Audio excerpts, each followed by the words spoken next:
श्रीमहागणाधिपतये नमः। श्री विष्णुरूपाय नमः शिवाय।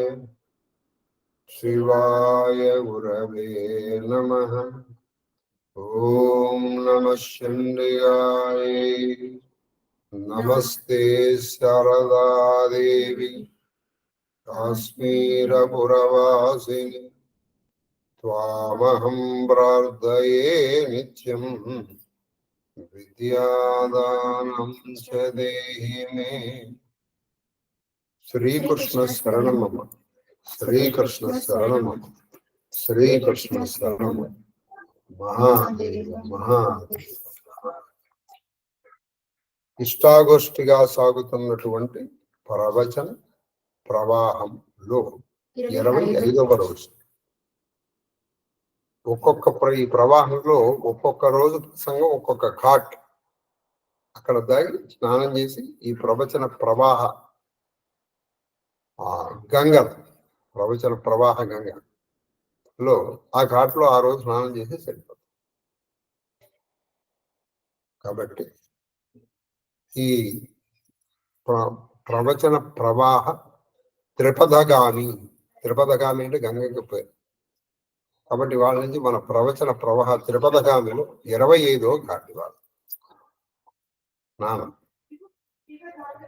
ఇందులో కాళహస్తి సమాజం రామచరిత్ర అది దిగితే గాని లోతు తెలియదని రామచరిత్ర మనసులో రోజు నేను ఆపలేక ఆపుతున్నాను. ఎందుకంటే అసలు వాడు ఆ ప్రతాప్ కుమారుడు ఏమైపోతాడు? ఇప్పుడు వాడు వీడి మీద పగ తీర్చుకోవాలనుకోండి, చాలా సందర్భాలు వాడు కత్తి పెట్టి నరికేలా. మీకు డౌట్ రావాలి. సరే, లాస్ట్ మీకు చెప్తాను. తను ఎవరైతే పగ తీర్చుకోవాలనుకున్నాడు వాడు కాలు మీద పడిపోయాడు. కాలు మీద పడిపోయినప్పుడు వీడు ఆ పక్కన ఉన్నటువంటి కత్తి తీసి వాడు తల నరకడం ఎంతసేపు పడుతుంది? కొన్ని క్షణాలు పట్టదు. కానీ వాడు నరకల. ఎందుకు నరకలేదు? ఇది మీరు అడగాలి. మీరు అడగలేదు కాబట్టి నేను అడుగుతున్నాను. లాస్ట్లో అయినా మీరు చెప్పండి. వాడు చెప్పకపోగా వీడికి వరం ఇచ్చాడు. అలాగే అవుతున్నాడు.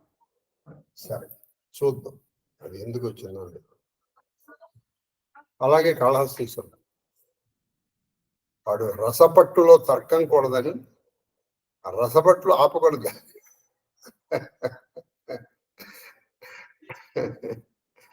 అదేదో రాధాకృష్ణ అని పేరు పెట్టుకుంటే రామకృష్ణ వరాలే, కానీ రాధాకృష్ణ పేరు పెట్టుకుంటే కొంచెం ఇబ్బందిగా ఉంటుంది. ఇది ఎందుకు ఇబ్బందిగా ఉంటుందంటున్నానంటే, కొంచెం సరసం తెలిసిన సాహిత్యం ఉంటే వాళ్ళకి తెలుస్తుంది నాకు. అంతకంటే చెప్పడం కష్టం.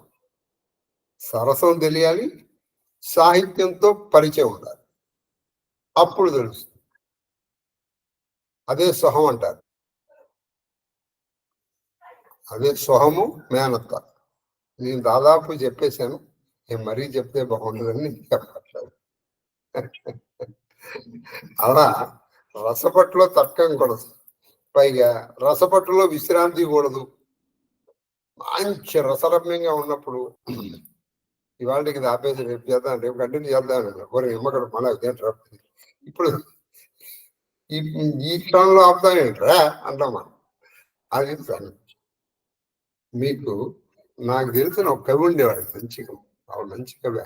తిరుగుళ్ళ రాధాకృష్ణమూర్తి గారని, తిరుగుళ్ళ వాడికి మంచి అష్టావధానం అనిపిస్తారు. ఆయన పేరు రాధాకృష్ణ. ఆయన అష్టావధానానికి నేను వెళ్ళాను. ఆయన ఇదే ప్రశ్న వేశారు. అండి, మీ ఇంటి మీరు పేరు రాధాకృష్ణ గారు కదా, మరి ఈ హాఫ్ మేనత్త పరిస్థితి ఏంటంటారు? ఇది మన అప్రస్తుత ప్రసంగం. ఎప్పుడు జరిగింది తెలుసా? ఇది 2002 నాకు తెలిసి మేలోను జూన్లోను 22 సంవత్సరాల క్రితం జరిగింది. ఎక్కడ? మన తెలుగు లలిత కళాతోరణంలో జరిగింది. ఆ సభకి నేను మా నాన్న కలిసి వెళ్ళాను. దానికి ఏలూరుపాటి అనంతరామయ్య గారని మంచి తెలుగు చాలా చక్కటి విషయాన్ని గుర్తు చేశారు మాస్టర్ గారు అందరూ కలిసి. అయినప్పుడు అయ్యా అది పేరులోనే, పనికి వచ్చేటప్పటికి సగం ఉండదండి, పూర్తే ఉండదు. ఆయన కూడా ఇప్పుడు ఇది వివరించాలంటే సభలో నేను సభలోనే కాదు, మీరు ఎంత ఇండివిజువల్గా కలిసిన ఏ వివరిస్తానికి సాహిత్యం తెలిస్తే ఆ రసాస్వాదనలో ఎప్పుడు మనసు ఆనంద డోలికల్లో ఊగులాడు. లేదనుకోండి ఎప్పుడు నీరసం. మనకి నీరసం వచ్చిందండి, అది పోవాలి. కాబట్టి మీ నీరసాలను పోగొట్టి మీ రసస్ఫూర్తిని కలిగించడమే ఇది. నీ రసం పోగొట్టి అందులో ఉన్నటువంటి నీ రసస్ఫూర్తి చెప్తాం, సరేనా? ఇప్పుడు కాళహస్తీశ్వర భజనలు ఆవిడ రమ్మంది, ఈయన వస్తాను. చాలా సంతోషించాడు. ఆ పద్యం విన్నా కానీ ఏం పద్యం, ఎక్కడ మొదలెట్టాడు అక్కడ. అశ్రాంతాబాధిత జంగమార్చన, అశ్రాంతాబాధిత జంగమార్చన కళా సామర్థ్య కందర్ప శ్రీ సుత్తాంత శ్రీ పరిహాస కృన్నీలక నిఖిల లోకాతీత సౌందర్య కాంతారత్న దీని వ్యక్తి మనకు రంజరంజలు. ఆయన మనస్సు రంజిల్లిందండి సాలిక. అందుకే నాకు ఇంత ఆనందంగా ఉంది. శివుడి మనస్సు రంజిల్లిపోయిందండి. శివుడు అంటే ఏమిటండి? మొత్తం ప్రకృతి తర్వాత కూడా అది భక్తి. అంటే నువ్వు ఏమైనా చేయి దానికోసం. అందుకే తర్కం కూడదు అక్కడ. ఏమండి ఇలా చేయొచ్చు అండి, ఇలా చేయొచ్చు, ఇది మన బతుకంతా తర్కంలోనే బతుకేది. అది చెయ్యొచ్చో చేయకూడదో తన వేరే విషయం, కానీ ముందర నీ బతుకంతా ఈ తర్కంతో సరిపోదు. అందుకే రసపట్టులో తర్కం కూడదండి. ఈ డైలాగ్ ఎక్కడ తెలుసు మీకు? ఏమండి కాలమహిమ కాకపోతే ఈ వయసులో ఈవిడికి ఎందుకండి ఈ జల విహారాలు అనేటప్పటికీ రసపట్టులో తర్కం కూడదు అంటాడు. అంటే మీకు గుర్తొచ్చిందో లేదో తెలియదు. మంచి సినిమా. ఎంత సినిమా అంటే ఇటువంటి సినిమా నా భూతో నా భవిష్యత్ అలా తీశారు. కాలమహిమ కాకపోతే అదే ప్రశ్న మళ్ళీ చెల్లెలు వేస్తుంది. కాలమహిమ కాకపోతే మా అక్కగారికి ఎందుకండి ఈ వయసులో ఈ జలవిహారాలు? కాలమహిమ కాదు, ఇది ప్రకృతి మహిమ అంటాడు. ఆ చెల్లెలకి అక్కకి మధ్య డిఫరెన్స్, ఆ భర్తలు దాన్ని సపోర్ట్ చేశారు. అక్కడ చూడడానికి చాలా బాగుంది. పాపం వీళ్ళని చూసి పిల్లలు అనుకున్నట్టున్నారు బట్టలు అని. మనం సినిమా చూస్తాం, నేను కూడా సినిమా చూస్తాను, కానీ నేను సినిమాలో అంతర్భాగం కూడా చూస్తాను. అందుకే ఇవాళకి అది ఎలా గుర్తుంటుంది. ఎవరికైనా గుర్తుంటే స్పందనలో చెప్పండి సినిమా, చెప్పండి మహాదేవ. కాబట్టి ఇప్పుడు కందపల్లి అని ఇప్పుడు చెప్తారు. చెప్పగలమా మనసులో అని చెప్పని చెప్పి అని కాంత నీ ఇంటికి చనుదించదా, నీ ఇంటికి వస్తా. అయితే నీదు గుబ్బచను కొండల సందున తెర వెరుగక తిరిగెడు నా మనసు, తిరుగుడు మనసు తెరవరికి దప్పి మార్పంగలవి. నువ్వు వస్తాను గాని నాకు చిన్న సందేహం అమ్మాయి. ఏమిటి స్వామి? నీ 2 వక్షస్థలాల మధ్యలో అవి 2 కొండలు, ఆ కొండల మధ్యలో నేను దారి తప్పింది అనుకో, నా మనసు దారి తప్పి అలా తిరుగుతున్నాను అనుకో. ఇప్పుడు నువ్వు దారి తప్పావనుకో ఏం చేస్తావు? ఎలాగో దారి తప్పాం కదా అని అలా కూర్చోం కదా. కొంచెంసేపు ఇటు వెళ్తాం, కొంచెంసేపు ఇటు వెళ్తాం, కొంచెంసేపు ఇటు వస్తాం, కొంచెంసేపు ఇటు వెళ్తాం. అంటే ఇంతకంటే చెప్పడం కష్టం. అది రాసింది దూర్చేది, అది మంచి రసజ్ఞుడు, అందుకే రాశాడు. అక్కడ కూర్చోడు కదండి. ఆ మనసు ఏం చేస్తుంది?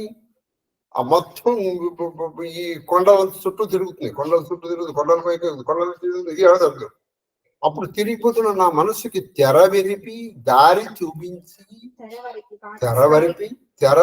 తెరవరి అంటే బాలసారికి దప్పి మాన్పగలను. అప్పుడు వెతకడంలో వెతికి వెతికి వెతికి వెతికి దాహం ఆ దాహం నువ్వు తీర్చగలవా? చూడండి, తెరవు పోగొట్టుకోవడం తెరవరి బాటసారి నుంచి భాష వస్తుంది. ఖచ్చితంగా చెప్తున్నాండి, irrespective of the age everybody should sit with a pen and paper. ఏమేమిటంటే ఈ గుబ్బ బాగా పెద్ద, ఆ కొండల మధ్యలో ఉన్న మనస్సు అనేటువంటి దారి తప్పితే, అటువంటి దారి తప్పిన నా మనసు అనే బాటసారి. బాటసారి అంటారు నియమించాడు తెరువరి. తెరువరి అంటే బాటసారి. ఇందాకేం చెప్పాడు? తెరువేరు, తెరవు ప్లస్ ఎరు, ఇది తెరువురు. తెరువెరుగక, తెరువు ప్లస్ ఎరుగక. తెరువు ప్లస్ ఎరుగక అంటే దారి తప్పి, దారి తెలియక. ఎవరు? తెరుగడు మనసును తెరువరి బాటసారి. నా మనసు అనే బాటసారికి దాహం వేస్తుంది కదమ్మా, ఆ దాహం నువ్వు తీర్చగలవా? ఇదండి రసస్పదం. నెక్స్ట్ అనేటప్పటికి ఆవిడ కూడా ఎంత సున్నితంగా దానికి సమాధానం చెప్పిందంటే, అయ్యా ఎందుకండి ఊరికే, నిజంగా చెప్పండి. తెలుగులో సామెత ఉందండి, కరిచే కుక్క మొరగదు, మురిగే కుక్క కరవదు. మాటలు ఎందుకండి అంది. అంటే ఏమిటి?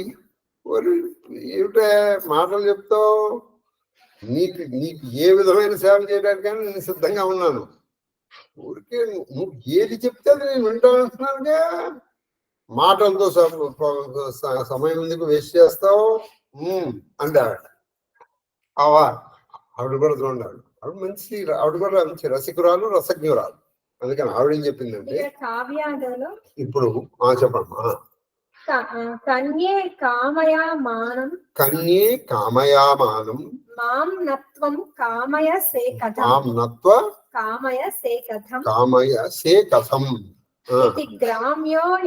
ఇది గ్రామ్యోయ అర్థాత్మ వైరస్యాయ ప్రకల్పనం. అంటే దీని అర్థం ఏంటంటే, దీనికి అర్థం చెప్తాను. ఎప్పుడు కూడా అండి మన దేవతలు కూడా దాన్ని ఆత్మన్నాత్మన్నిత్యామంత్రయత, ఇందులో కేవలం కామమే కాదు, అందుకే చెప్పారు ఇది. ఇప్పుడు ఈ చెప్పిన సూత్రం ఇంకొకసారి చెప్తాను. ఆత్మన్నాత్మన్నిత్యామంత్రయత తస్మై దశమోత ప్రత్యశృణోతు సదశహూతో భవతు దశహూతోహ వై రామేషా తం వా ఏతం దశహూతకం సంతం దశహూతేత్యాచక్షతే పరోక్షేణ ప్రియా పరోక్ష ప్రియా ఇవ హి దేవా. పరోక్ష ప్రియా ఇవ హి దేవా. ఉన్నది ఉన్నట్టుగా ఎప్పుడు చెప్పకూడదు. ఎతటి వాడికి అర్థం కావాలి, కానీ నువ్వు దానికి డైరెక్ట్ గా చెప్పకూడదు. అది చెప్తే అది గ్రామ్యం అవుతుంది. గ్రామ్యం అంటే చాలా నీచం. గ్రామ్యం అంటే నీచం. ఇప్పుడు ఆవిడకి అర్థమైంది వీడు ఏం చేస్తాడు అక్కడ దారి తప్పింది. అందుకే మీకు నేను కూడా దాదాపు పరోక్షంగానే చెప్పినాను. ఆవిడకి అర్థమైన వాడికి అర్థమవుతుంది. అందుకే చెప్పాను, దీనికి తెలియాలంటే సాహిత్యము సరసము రెండు తెలియాలి. సాహిత్యం తెలుసు వీడికి, సరసం తెలుసు. సరసం తెలుసు, సాహిత్యం తెలుసు. ఈ రెండుకి మనకు ఎందుకు పెరిగాడు. అందుకే ఇంకోటి తెలుసా, సరస్వతీదేవి ఎవరో కాదు, సరసము సాహిత్యమే ఆవిడ స్థానంలో. కాబట్టి అక్కడ ఏం చేశాడు, అక్కడ ఖాళీగా ఉంటాడు కదా. నువ్వు దారి తప్పావు, ఇప్పుడు ఎక్కడో నువ్వు దారి తప్పావు, అలాగో దారి తప్పావు కదా, అక్కడ కూర్చుంటా నువ్వు ప్రయత్నం చేస్తావు, ఇటు వెళ్ళాలని అటు వెళ్ళాలి. వెళ్ళినప్పుడు ఏం జరుగుతుంది, ఆ మనసు అంతా తిరుగుతోంది. ఎక్కడ తిరుగుతోంది? ఇందాక చెప్పింది చోట. ఎంత రసభ్రమ్యంగా ఉందో చెప్పండి. అది కావ్యం అంటారు. అంతే తప్పితే అది మనం ప్రత్యక్షంగా ఎలాగో చెప్పాడు కదా, ప్రత్యక్షంగా చూపించడమో లేకపోతే చెప్పడం జరిగింది. అది గ్రామ్యం. గ్రామ్యం అంటే చాలా అధమ స్థాయి, నీచ స్థాయి. ఇప్పుడు ఇంతే డిఫరెన్స్. ఇప్పుడు ప్రస్తుతం మన సినిమాల్లో కూడా చూపిస్తున్నారు ఈ నీచం. అదేంటంటే మరి అప్పుడు అవే చెప్పారు కదా, అది చక్కగా ఇప్పుడు చూడండి, అక్కడ వాడికి తెరువరి, నీకు భాష వస్తుంది, నీకు సరసము కుదురుతుంది. తెలిసిన వాడికి తెలుస్తుంది, లేని వాడికి లేదు. ఇందాక నేను చెప్పానే ఏది, మేనత్తా సుఖం, అది ఎవరికి అర్థమైతే అర్థం, లేని వాడికి లేదు. అందుకే సామాన్యంగా ఈ రాధాకృష్ణ అని పేరు పెట్టుకున్నటువంటి వాళ్ళు ఏదో ఒకదాంతోనే పిలిపించుకున్నారు, ఇద్దరు రెండు పిలిపించుకోరు. కానీ నిజానికి రాధాకృష్ణ మంత్రం అంటే ఊరికి మనకి కొంచెం నవ్వులాట కోసం కదనమాట. కాబట్టి ఎప్పుడు కూడా ఈ ఈ సరసం అనేటువంటిది ఎలా ఉండాలంటే పరోక్షంగా ఉండాలి. అర్థం అక్కడ ఉన్నటువంటి వాళ్ళకి అర్థం కావాలి, వాళ్ళు కూడా దానికి అలాగే రెస్పాండ్ అవ్వాలి. అంతేగాని అది ప్రత్యక్షంగా ఉండకూడదు. పరోక్షేణ ప్రియ, పరోక్షంగా దేవతలు కూడా ఇటువంటివన్నీ చాలా ఇష్టం. చూసారా, దేవతలకు ఇష్టం, అందుకే రాశారు అది. ఇంకా రాస్తే మధ్యం హాయిగా శివ శంకర అని 4 పద్యాలు రాస్తే అదే ఇంకంతా పడుకునే వాళ్ళం కదా. వాటికి అంతా పడితే శివుడు మనసు రంజిల్లదు. శివుడు ఈవిని ఎంత టెస్ట్ చేస్తాడో తెలుసా ఇప్పుడు చూడండి. చక్కగా సరే, ఆవిడ ఏముందో విద్దాం. అనవుడు అనవుడు వడయునికి ఇట్లను, వడయుడు అంటే మీకు ఇంత మొన్న చెప్పాను, వడయుడు అంటే ప్రభు అని చెప్పచ్చు, రాజు అని చెప్పచ్చు. భర్తని కూడా కన్నడలో వడయుడు అంటారు. వడయూర్ అని పిలుస్తారు. వడయూర్ అంటే అర్ర అనేటువంటిది గౌరవవాచకము వడయుడు. అలాగే నిన్న కన్నడ పదాలు బేకు, ముత్తము ఇటువంటివి ఎలా వచ్చాయో కూడా చెప్పాను. కాబట్టి ఆ వడయులకు ఇట్లను ఆ వనజానన, వనజము అంటే వనము అంటే నీటి నుంచి పుట్టింది జా అంటే పద్మం. పద్మముతో అంటే ముఖము కలిగినటువంటి ఆవిడ ఏమందంటే నీదు మనసు నచ్చిన రీతి పని వినియదా అంటే నీకు నీ ఆజ్ఞను పాటిస్తానయ్యా. పని వినియదా అంటే మీరు ఎలా చెప్తే అలా నేను చేస్తాను. ఎలాగా? నీ మనసు నచ్చినట్టు. ఏ మనసు? ఇప్పుడు మీకు గుర్తురా ఏది, అక్కడ దారి తప్పిన మనసు. ఆ దారి తప్పిన మనస్సు చెప్పినట్టు ఈవిడ వింటుంది. ఆ దారి తప్పిన మనసు ఎలా చెప్తేనే అలా వింటాను. దానికి మీరు మళ్ళీ ప్రత్యేకంగా మీరు అడగడం ఏమిటి? దాన్ని దాహం తీరుస్తావా అని అనడం ఏంటి? దాహం తీర్చడం ఏంటి? ఆకలి కూడా తీరుస్తా, మళ్ళీ ఊరికే మాటలు నిజంగా చేసేవాళ్ళు ఏమన్నా మాటలు చెప్తారండి? మాటలు చెప్పేవాళ్ళు చేస్తారా అండి అన్న అర్థం ఉంది. పని వినియదా, మీరు ఎలా చెప్తే నేను అలా వింటాను స్వామి, నేను మీ వశురాలు.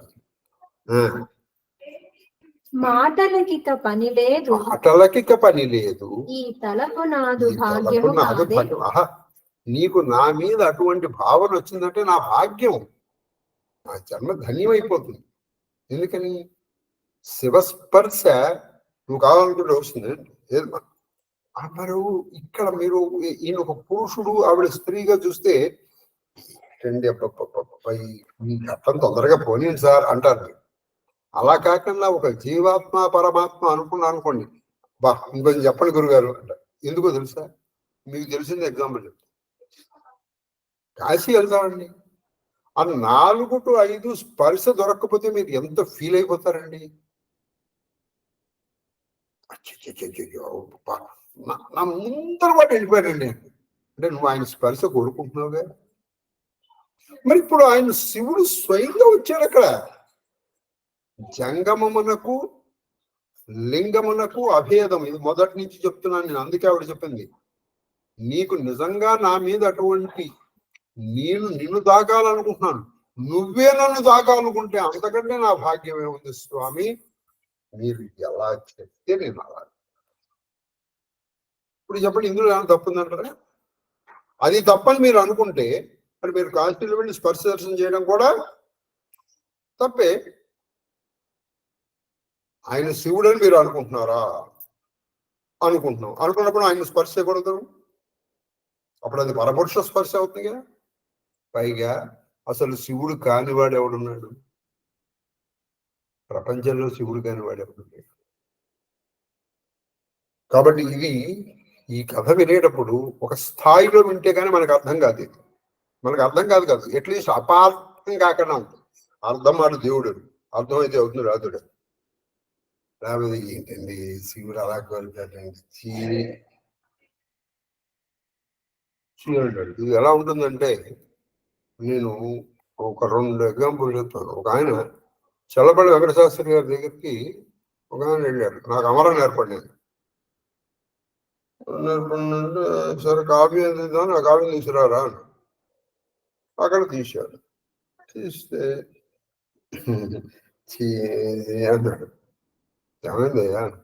ఏంటండి కావ్యాల్లో అందులో మహాభారతం లాంటి దాంట్లో కూడా ఇటువంటివి రాస్తారా? మహాభారతంలో నువ్వు సిగ్గుపడేంతగా ఏం రాశారు నాయన, నాకు తెలియదు ఏంటి అన్నాడు. తీరా చూస్తే అందులో ఏముంది? శిశిర ఋతు వర్ణన. ఏముందని మీరు కూడా అలా అంటారు ఏంటండి? బాబా ఏముందిరా ఇందులో తప్పేముందిరా? అబ్బా తప్పేంటండి మళ్ళీ అంటారు గురుగారు. చెయ్యమ్మగారు నీకు చదివింది పోరా. అలాగే ఇంకోటి ఉంది కానీ అది సభలో చెప్పడం కష్టం, అందుకని చెప్పండి. అమరావతి ఏమైనా ప్రత్యేకంగా తెలుసుకోవాలంటే ఒకసారి రండి, ఆడామగా తేడా తెలియకుండా నేను చెప్తాను. ఎందుకంటే ఇది జరిగింది కాబట్టి సభలో చెప్పడం కష్టం. ఇదే చల్లపల్లి వెంకటశాస్త్రి గారు. కాబట్టి ఈయన పని విని కదా మాటలేటికి. ఇప్పుడు మనం చూడండి 1000 మాటలు ఎలా, ఇంకెందుకు మాట్లాడంటే మాటలు తెలియదు.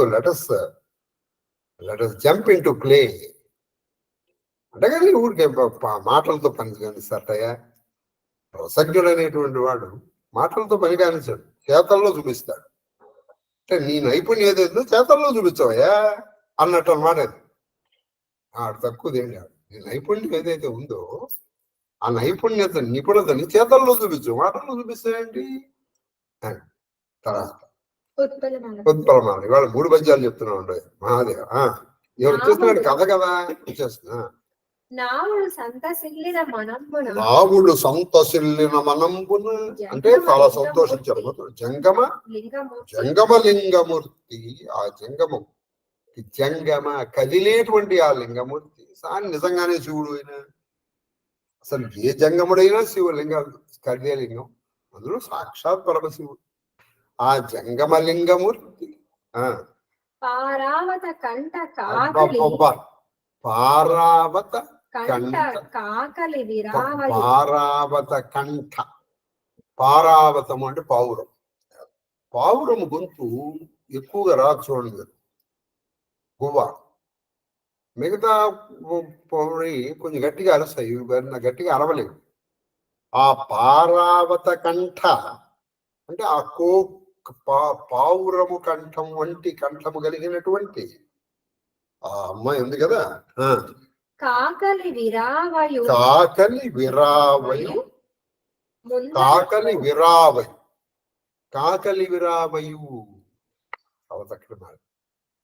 పారావత కంఠ కాకలి విరావయు. కాకలి విరావయు అంటే సూక్ష్మే. ఇది అమరంలో ఏంటంటే కాకలీతు కలే సూక్ష్మ. కాకలీతు కలే సూక్ష్మ అంటే అర్థం ఏంటంటే చాలా సన్నని గొంతు, అస్పష్టంగా మధుర స్ఫుట ధ్వని. ఆ కంఠము చాలా మధురంగా ఉంది, అస్పష్టంగా ఉంది, అలానే సూక్ష్మంగా ఉంది. ఎలా ఉందంటే పారావత కంఠం లాగా ఉంది. కాకలీతు కాకలీవ అంటే అది మధురముగా ఉంది, సన్నగా ఉంది. సూక్ష్మే తస్మిన్ కాకలి అంటే చాలా సూక్ష్మంగా ఉంది. అంటే ఆవిడ నెమ్మదిగా మాట్లాడు, చాలా నెమ్మదిగా చక్కగా మాట్లాడుతుంది. కొంతమంది మాట్లాడతారు చూడండి, వాళ్ళు వాళ్ళు మాట్లాడితే మనం దాదాపు మన చెవు తీసుకెళ్ళి వాడు నోరు దగ్గర పెడితే కానీ వాళ్ళు ఏం మాట్లాడుతారో మనకు అది అలాగే బాగుంటుంది. అలా అని మనం వాళ్ళని ఇమిటేట్ చేయకూడదు. అది వాళ్ళకి చిన్నప్పటి నుంచి వచ్చింది, వాళ్ళు అలాగే చేస్తున్నారు. అందులో మన హిమ్మత్ కాదు. ఆవిడ చెప్పింది అనుకోండి, మనం తీసుకెళ్ళి ఆ చెవుని తీసుకెళ్ళి ఆవిడ నోటి దగ్గర పెడితే అప్పుడు మనకి ఎలా అనిపిస్తుందంటే 1 కిలోమీటర్ దూరం నుంచి ఆవిడ మాట్లాడితే మనకి ఎంత దూరం అనిపిస్తుందో అలా అనిపిస్తుంది. ఇదేదో బాగుంది కదా అని నిన్ను ప్రాక్టీస్ చేసావు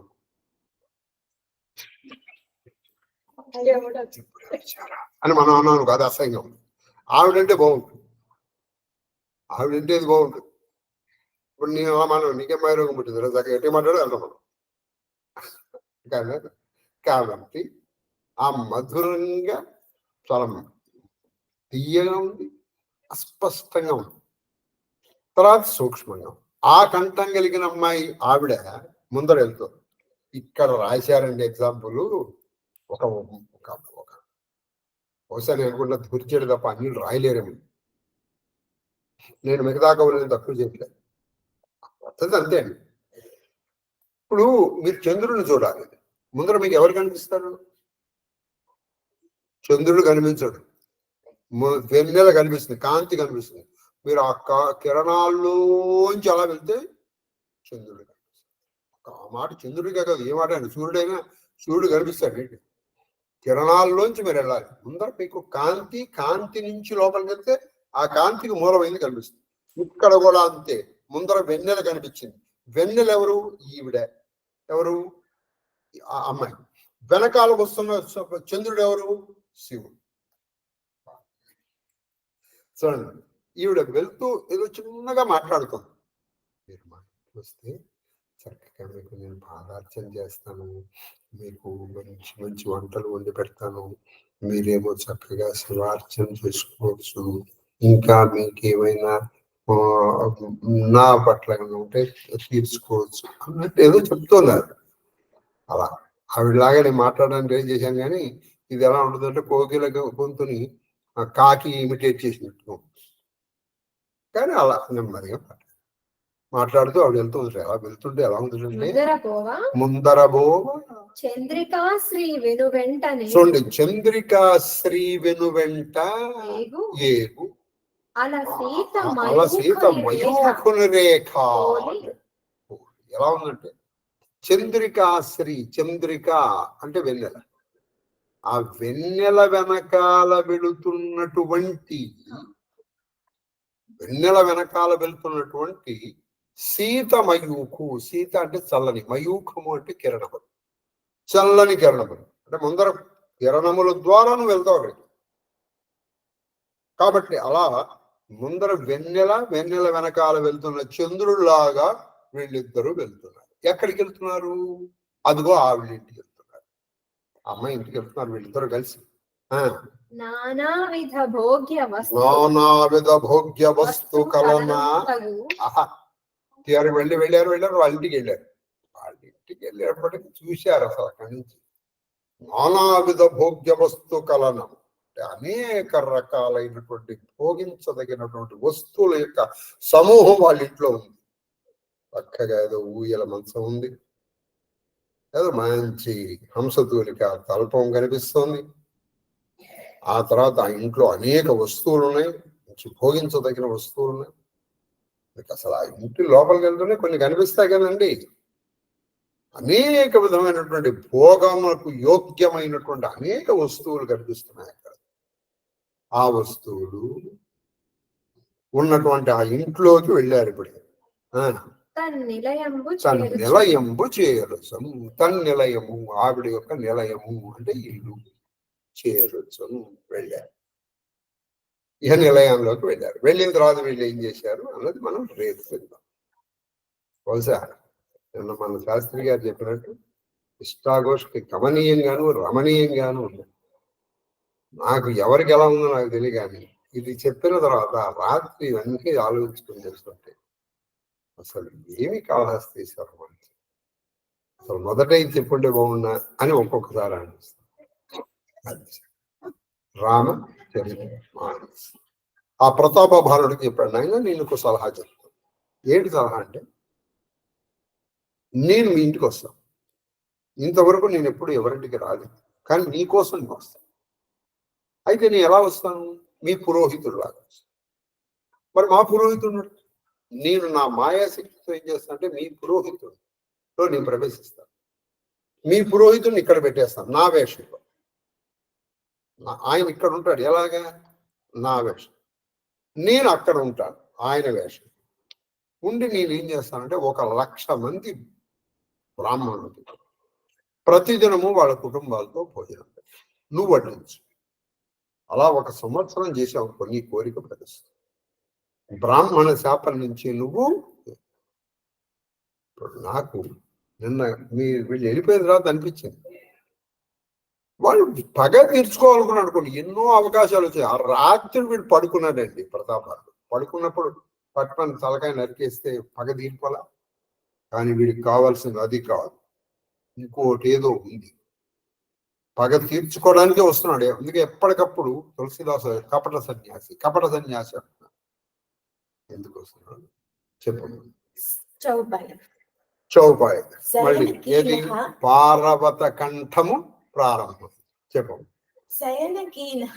శయనకీన నృప ఆయసుమాని ఆసన జాయి బయట చల జ్ఞాని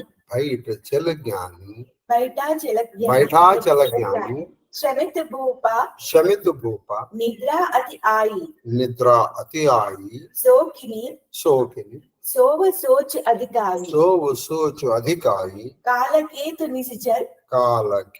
निश्चर तह आवा जही सूकर होई नृपहि बुलावा परम मित्र तापस नृप केरा जानहि सो अति कपट घनेरा तेहि के सत सुत अरु 10 बाई कल अति अजय देव दुखदाई प्रथमहि भूप समर सब मारे विप्र संता सुर देखी दुखारे तेहि कल पाचिला बैर सबाला तापस नृपा नीली मंत्र विचारा जही रिपु जय सोही रचनिहि उपाऊ बानी बस నా జాన్ కచురావు ఆ కపట సన్యాసి యొక్క ఆజ్ఞ మేరకు కపట సన్యాసి ఆయన వాళ్ళు బాగా అలిసిపోయారు. నా మంత్ర బలంతో రేపు పొద్దున్నే నిన్ను నీ గుర్రాలతో సహా నీ రాజ్యంలో పెట్టేస్తాను. ఆ 3వ రోజు తర్వాత నేను వస్తాను. మరి మీరు వచ్చారో మా పురోహితులు వచ్చారో ఎలా తెలుసు అంటే, నేను పక్కకి పిలిచి ఈ కథ చెప్తాను. ఎందుకంటే ఇది తెలిసింది మనకి తిరిగే. బాగా అలసిపోవటం అతను బాగా నిద్రలో మునిగాడు. ఆ కపట సన్యాసి పీఠం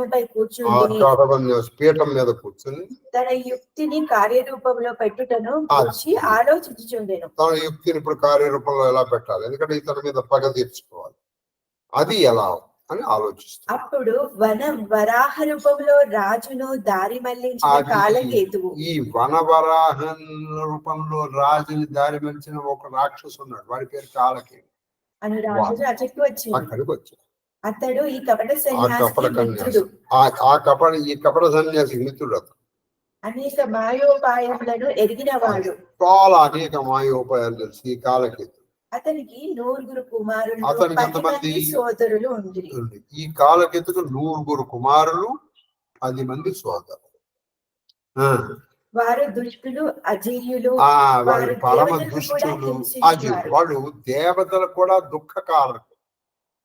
అంటే దేవతలు కూడా వాళ్ళు ఏం చేయలేదు. ఎవరు? ఈ 9, ఈ 10 మంది కొడుకులు. వారి వలన బ్రాహ్మణులు, సజ్జలు, దేవతలు చూచి ప్రతాపబాణుడు వారిని అందరినీ యుద్ధమున చంపి ఉండేది. వీళ్ళ వల్ల ఏం జరుగుతుంది? 100 మంది, 10 మంది వల్ల బ్రాహ్మణులు, సజ్జనులు, దేవతలు అన్ని బాధపడటం చూసి ప్రతాపభానుడు వాళ్ళందరినీ చంపేశాడు. ఇప్పుడు వాడికి కూడా వీడి మీద పగ తీర్చుకోవాలి. అందుకే ఈ ప్రతాపభానుని దారి మళ్లించి ఇక్కడికి తీసుకొచ్చాడు. అంటే వీళ్ళిద్దరికి ఒకే శత్రువు ఉన్నాడు ప్రతాపభానుడు. దుష్టుడైన ఆ కాలకేతు సన్యాసితో కలిసి తన ఉమ్మడి శత్రువైన నాశనముకు కుట్ర పన్ని ఉండేది. కాబట్టి వీళ్ళిద్దరికి ఒకటే శత్రువు ఎవరు? ప్రతాప్. కాబట్టి ఈ కపటి సన్యాసితో కలిసి ఒక కుట్ర, ఒక ప్లాట్, కాన్స్పిరసీ పన్నారు. విధి వైపరీత్యముల వలన ఈ విషయము తెలియదు. విధి వైపరీత్యం రాజుకి పాపం తెలియదు, వాడు నమ్మేశాడు. దోహ రిపు తేజసి అకేలా అపి లఘు కరి గణయ నా తాహు అజహు దేత దుఃఖ రవి శశి సిర అవశేషిత రాహు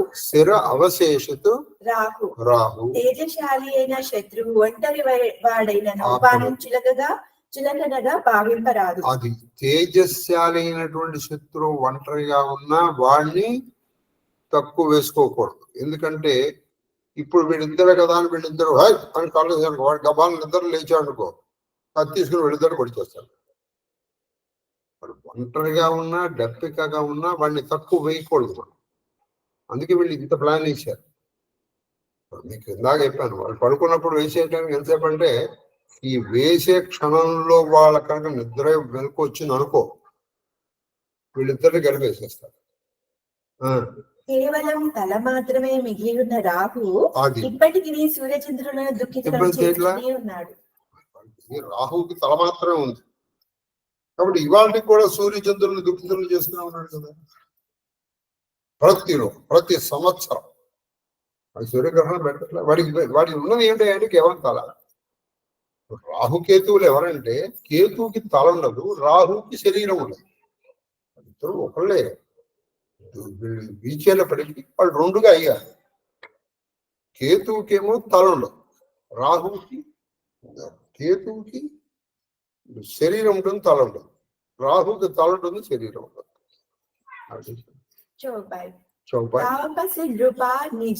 తాపసు నృప నిజ సకహి నిహారి హర్షమిలేవు ఉటి భయవు సుకారి मित्र ही कही सब कथा सुनाई जात दान बोला सुख पाई अब साधिवु रिपु सुनवु नरेशा जो तुम ही कीन्हा मोर उपदेशा परिहरि सोच रहो तुम सोई बिनु औषध व्याधि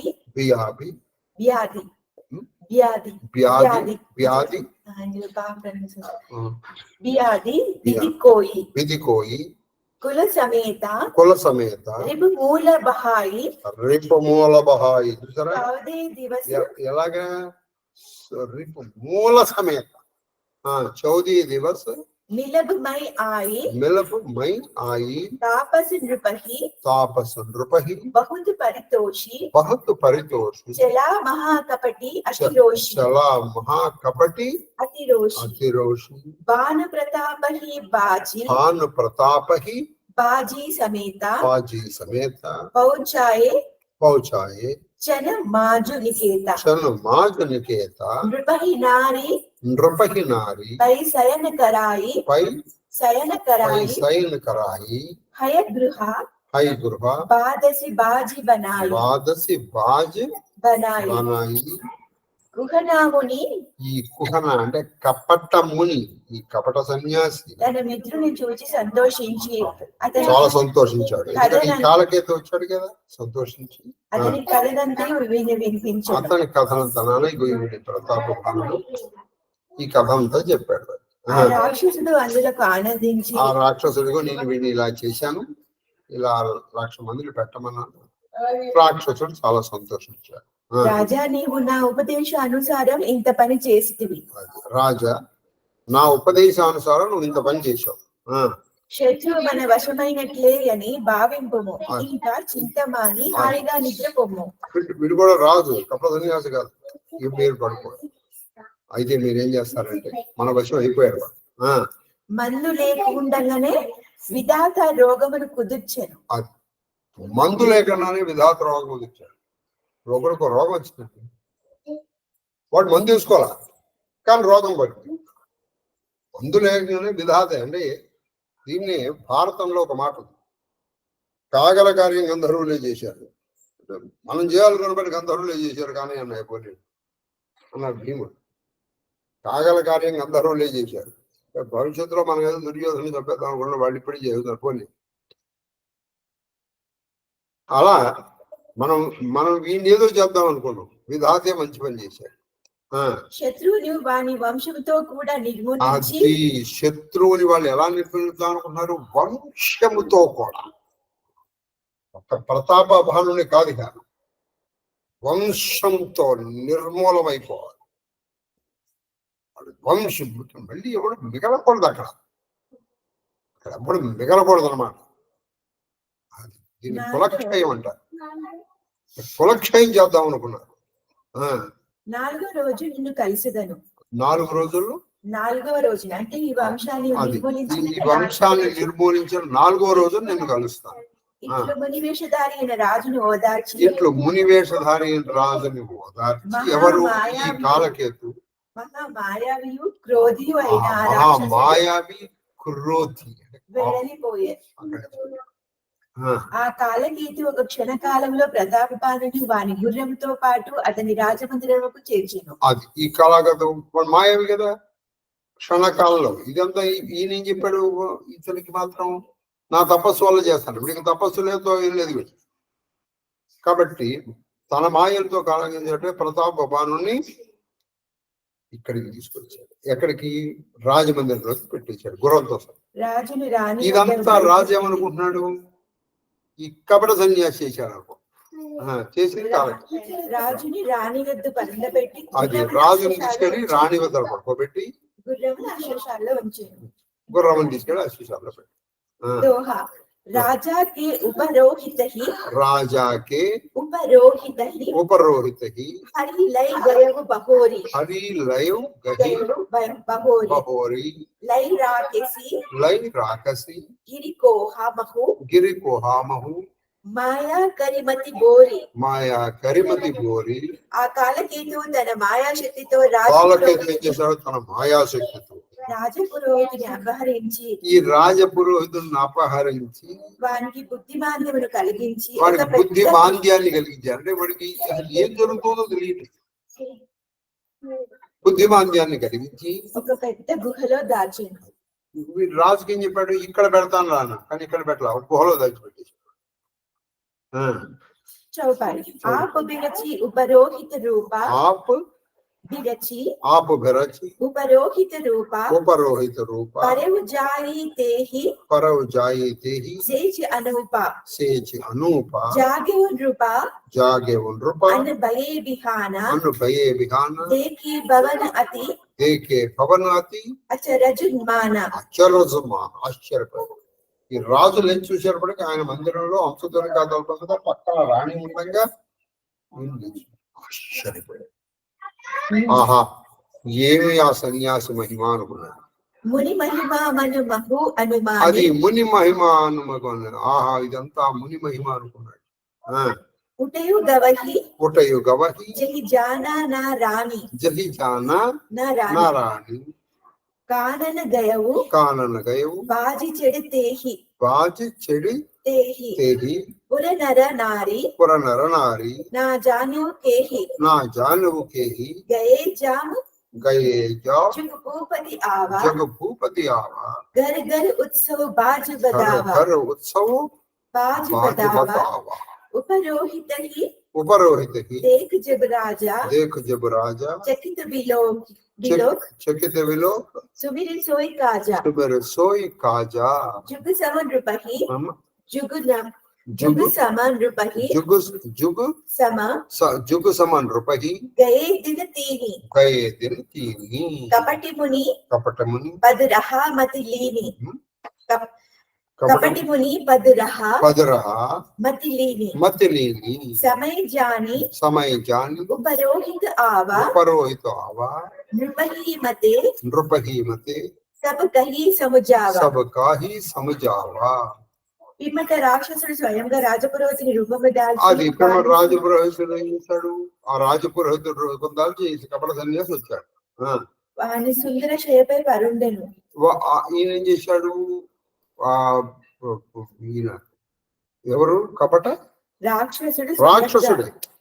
రాక్షసుడే పోయి రోహితుడు రూపం దాల్చాడు. కానీ ఆయన చెప్పాడు కపట సన్యాసి వస్తాను, కానీ కపట సన్యాసి రాదు.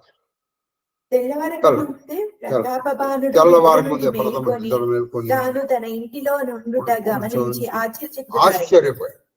ఇది అంతయు ఆ మహర్షి తలంచి రాణి కనపడకుండా మరల గుర్రం ఎక్కి ఎవరికి తెలియకుండా వనమునకు పోయాడు. అది ఈయన ఏం చేశాడు?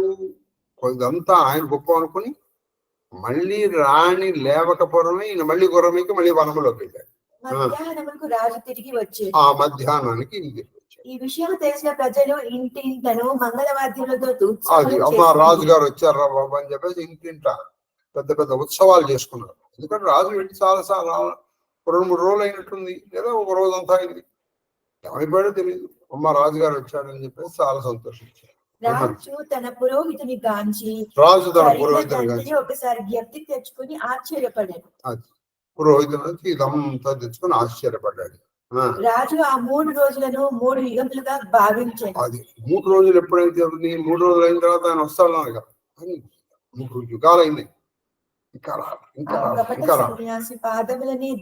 ఆ కపట సన్యాసి పాదములని ధ్యానం చేస్తూ ఈయన కాలం గడిపాడు. ఎట్లా అనుకున్న సమయమునకు ఆ కుహనా పురోహితుడు వచ్చి తాము లోగడ అనుకున్న పథకమును వివరించాడు. అప్పుడు వచ్చాడు.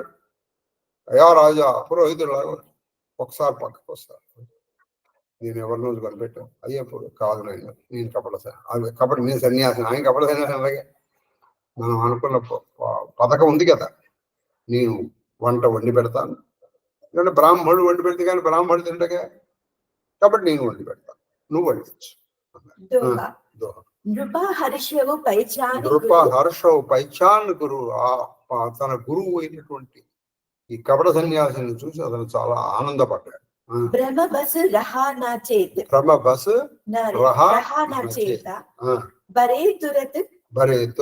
సత్ సహస్ భర్ విప్ర కుటుంబ సమేత అతనిని గురువుగా భావించి రాజు సంతోషించాడు. అతని మనసు పూర్తిగా భ్రమకు లోనై ఉండేది. వెంటనే ఈ ప్రతాపాన్ని మనసు మొత్తం భ్రమకి లోనైపోయింది. వెంటనే రాజు 1,00,000 మంది బ్రాహ్మణులు అయితే ఇక్కడేమో సహస్రం అంటున్నారు, అర్థంలో 1,00,000 అంటున్నారు. అంటే బహుశా సహస్రం అంటే 1,00,000 అని దాంట్లో ఉందో మనకు తెలియదు. సహస్రం అంటే మనం సామాన్యంగా 1000 అని చెప్తాం.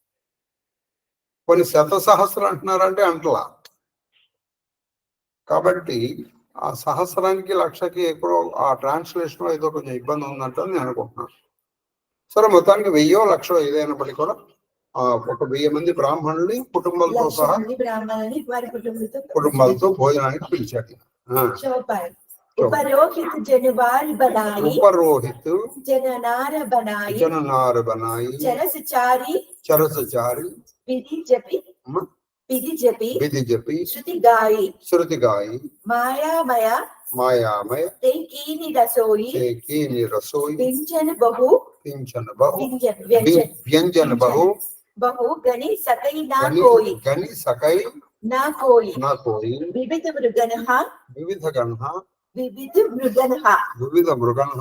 कर अमिश राधा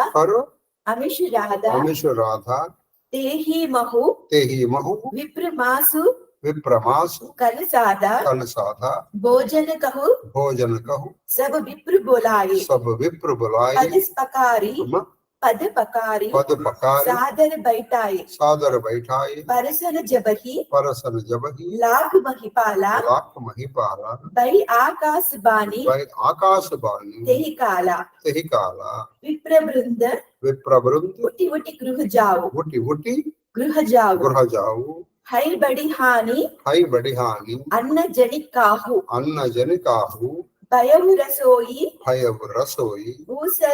भूसर मासु सब द्विजा उटे मान विश्वास भूप विकला मति मोह बुलानी पावी बसना ఆవ ముఖబాని ఆ కుహన పురోహితుడు 4 రకముల వంటలను 4 రకాలు అంటే భక్ష్య భోజ్య చోక్య లోక్యములని వంటలను షట్రుసోపేతముగా చేసి పాకశాస్త్రమును అనుసరించి మాయా చేత సిద్ధము చేసి మాయ చేత సిద్ధం చేసేది కాలకెత్తున్నాడు. అవన్నీ ఏంటంటే వివాహ భోజనం వింతమైన వంటకం. అది నిజంగా వంటగాడు కాదు, లెక్కలేని వ్యంజనములు కల్పించారు. అది లెక్కలేని వ్యంజనములు అంటే అనేకమైనటువంటి. ఈ మధ్య ఇవాళ పొద్దున వినండి, వాళ్ళ పెళ్లికి 2500 రకాల వంటలు పెడుతున్నారు. అందులో కాశీ నుంచి వచ్చినటువంటి వాళ్ళే కేవలం కాశీ ఇది టమాటా ఉంటుంది కదా, దాని పేరు పూరి, భేల్పూరి, పూరి అందులో కొన్ని ప్రత్యేకం ఉన్నాయి. మనం కూడా వెళ్ళి తీసుకున్నాం. అవే దాదాపు 125 ఉన్నాయట. వాళ్ళు ఎంగేజ్మెంట్కే 500-600 పెట్టారు. ఇప్పుడు పెళ్లికి 2500. అంటే మన లాంటి వాడు వెళ్తే ఒక్కొక్కటి ఇలా ఇలా ఇలా అనుకున్నా మనం చేయలేము. 100 కంటే ఒక్కొక్కటే మళ్ళీ ఒక్కొక్కటే దొరుకుతున్నారు 2500 రకాలు. అనేక జంతువుల మాంసములతో పాటు బ్రాహ్మణుల మాంసమును కూడా కలిపెను. వీడు ఏం చేశాడు వంటలో? జంతువుల మాంసాలతో పాటు బ్రాహ్మణులను కూడా కొంతమందిని చెప్పి వాళ్ళ మాంసాన్ని కూడా వడ్డించారు. రాజులందరూ బ్రాహ్మణులందరూ పిలిచి వాళ్ళకి పాద ప్రక్షాళన సాధారణంగా సంతోషంగా కూర్చోబెట్టి ఆయన భోజనం చేయడం. రాజు మాంసం పెట్టగానే కాకుండా బ్రాహ్మణులు కూడా కొంతమందిని పంపించాడు. పంపించి రాజు ఆ భోజన పదార్థం వాళ్ళకి వడ్డింపగానే కాలకేతువు సృష్టించిన ఆకాశవాణి, ఆ కాలకేతువు సృష్టించాడు ఆకాశవాణి. బ్రాహ్మణులారా తినకండి అది. ఓ బ్రాహ్మణులారా లేచి మీరు మీ ఇళ్ళకి పొండు, అది లేచి ఈ భోజనము హానికరము. అది కాలకేతువు ఈ భోజనం హానికరం. ఇందులో బ్రాహ్మణుల మాంసము కలపబడినది. ఇప్పుడు అసలు మాంసమే తినకూడదు. అయితే కొన్ని తిథుల్లో తినచ్చు. అందుకే దానికి బదులుగానే ఇప్పుడు మాంసం వేస్తాం. ఒకప్పుడు తిథుల్లో వీళ్ళు బ్రాహ్మణులు కూడా మాంసం పెట్టేవాళ్ళు, తినేవాళ్ళు. ఎందుకంటే ఆ పితృదేవతల కోసం. ఇప్పుడు దాని బదులు మాంసం వేస్తాం. మామూలు తినప్పుడు వీళ్ళు తినకూడదు. పైగా అసలు బ్రాహ్మణ మాంసం తినని అందులో తినకంటారా బాబు అని. ఈ భోజనము హానికరము, ఇందులో బ్రాహ్మణుల మాంసము కలపబడింది భుజింపకుడని పలికెను. ఆకాశవాణి బ్రాహ్మణులందరూ లేచి రాజు వ్యాకుల చిత్తుడాయెను. చాలా వ్యాకులం, చాలా వ్యాకులం. అతని నోట మాటరాలి, బుద్ధి భ్రమకి లోనైపోయింది. దోహా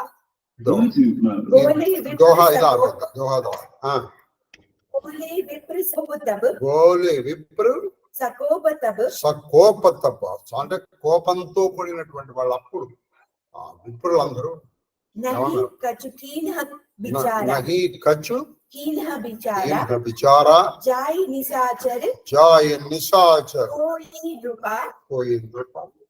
మూడు సహిత పరివార బ్రాహ్మణులందరూ కోపముతో ముందు వెనక ఆలోచించడం ఆయన్ని చెప్పించేశారు. ఏ శాపాన్ని తప్పించుకోవడానికి వీడు చేశాడు. ఆ శాపం వచ్చేసి మూర్ఖుడవైన ఓ రాజా, నువ్వు నీ కుటుంబ సహితంగా రాక్షసుడు అయిపో. రాక్షసుడు జన్మింపు. కుటుంబ సహితంగా నువ్వే కాదు. ఇంకా ఉంది చోపాయి. ఆ శాపంలో ఇంకేముందో. ఇప్పుడు ఈ రాక్షసులు అయిపోయారు. ఎవరో ఈ రాక్షసులు మనకి రేపు తెలుసుకో. అమ్మా కళ్యాణంలో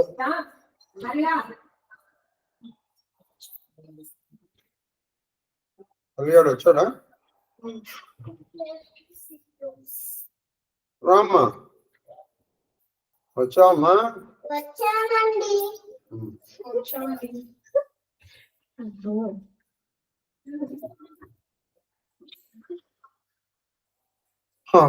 అటు పెట్టింది. కాశ్మీర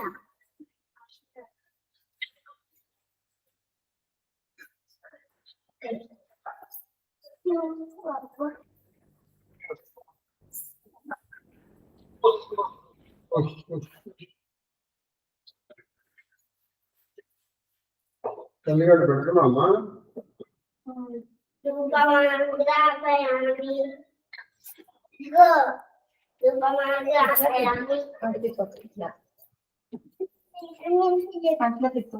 ఎందుకు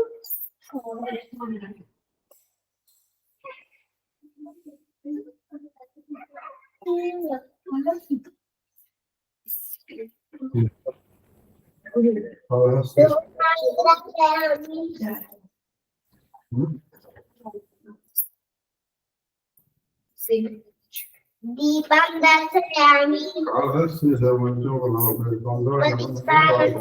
శుద్ధాచమనీయం సమర్పయామి.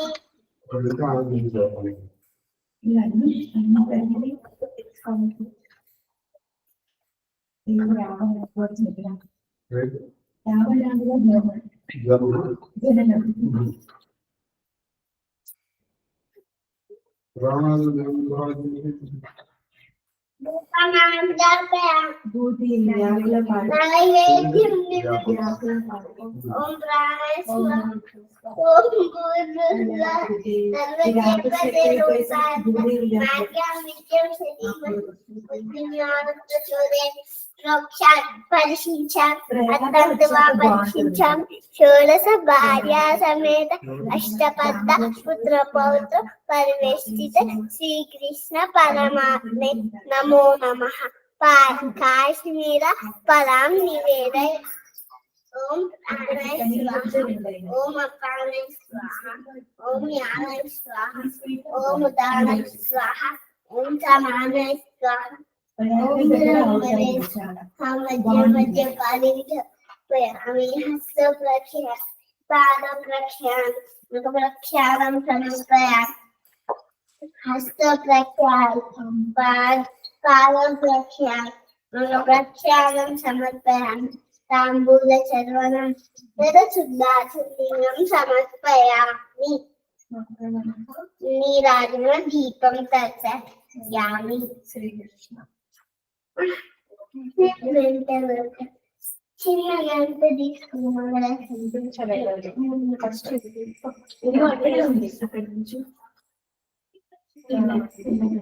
తీసుకోండి.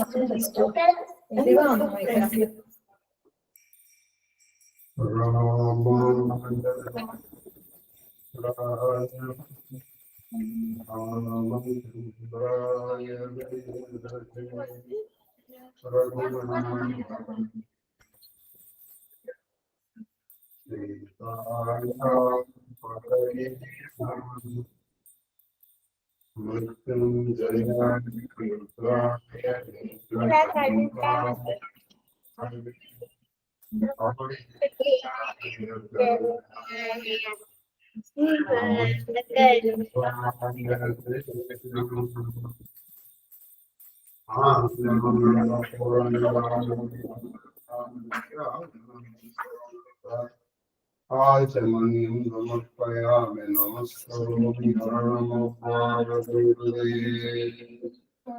హర మహాదేవ.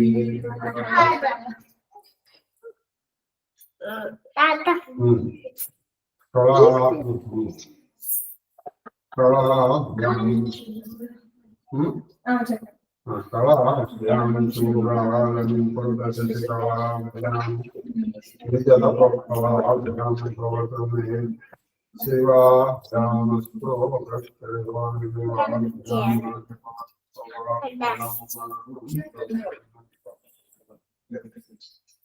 శ్యామరం యాదు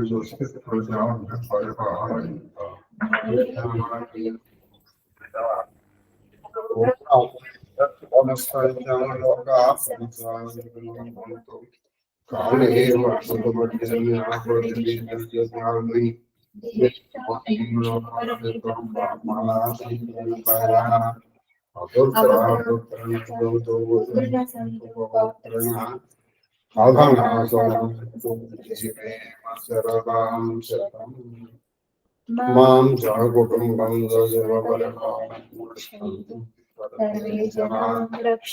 సర్వ శివ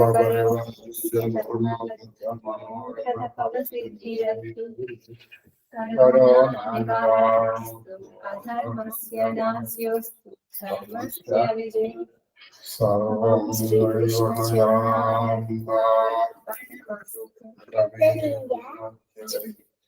మహాదేవ మహాదేవ మహాదేవ మహాదేవ్ మాస్టరు మహాదేవ మహాదేవ మహాదేవ శాస్త్రి గారు శతసహస్ర అనే ఉండే సార్ అక్కడ సాకి ర్యాఫ్ పోయినట్టుంది, ప్రింటింగ్ మిస్టేక్ ఏమో అది. అదే శత సహస్ర ఇక్కడ లక్ష అంటున్నారు. సహస అని ఉంది, ర్యాఫ్ పోయినట్టుంది ప్రింటింగ్ లో. అది బహుశా అంతే శత సహస్ర కాబట్టి లక్ష అయిపోతుంది. లక్ష మనం లక్ష్మంగానే చెప్పుకున్నాం. మహాదేవ్ మాస్టరు మహాదేవ మహాదేవ నేను గింజ తీసిస్తారా?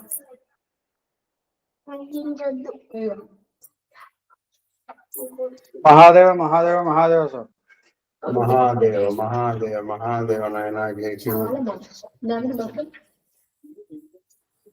మహాదేవ మహాదేవ మహాదేవ గురువు గారు. మహాదేవ మహాదేవ మహాదేవ తల్లి శ్రీలలిత మహాదేవ గురువు గారు.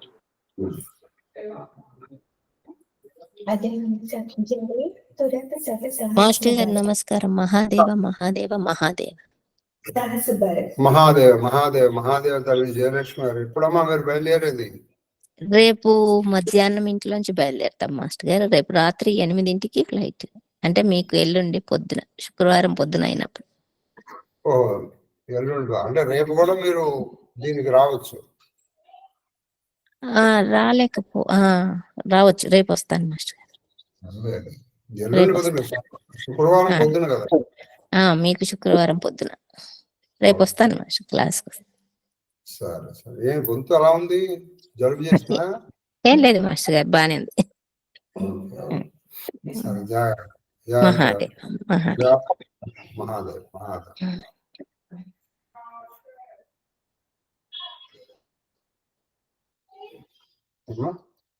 చేస్తే